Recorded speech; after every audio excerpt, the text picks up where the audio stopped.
Just a little bit more trivia, though, just on the sort of the hoobla of these movies. That like I don't think we've really delved into a lot of the discussion of just the absolutely disingenuous ways these movies were often packaged.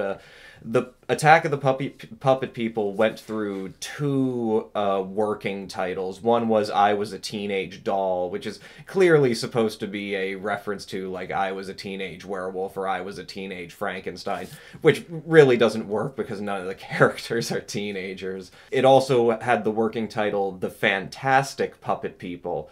Obviously, they changed the title to make it more eye-catching. The problem is that, like, the puppet people never attack anyone in the movie.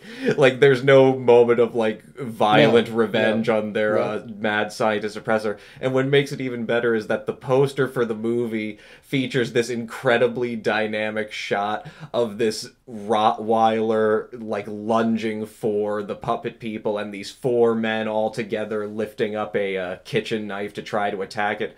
There is a scene where two puppet people, Bob and Sally, encounter a dog.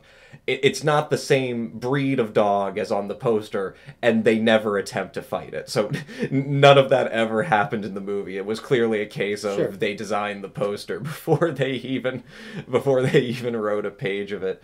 And as far as the amazing colossal, the War of the Colossal Beast, it was originally more simply titled Revenge of the Colossal Man.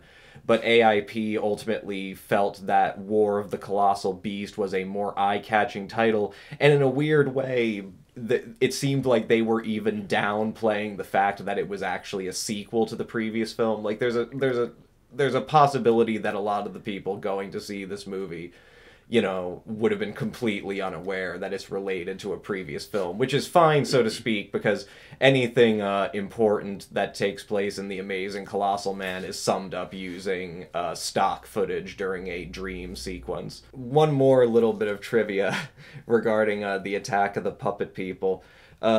During the Watergate break-in, the spotter, Alfred C. Baldwin III, from his position across the street from the Watergate Hotel, he was supposed to warn them in case the police, you know, in case anyone was coming to mess up their operation.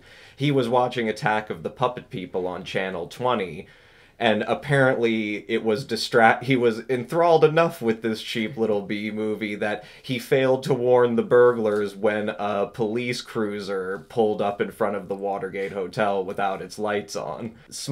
Even small things make a dent in history. You so know? It wasn't Forrest Gump after all, then? No, it was not Forrest Gump after all. It was Bird Eye Gordon. You can thank Bird Eye Gordon for the successful impeachment of Richard M. Nixon.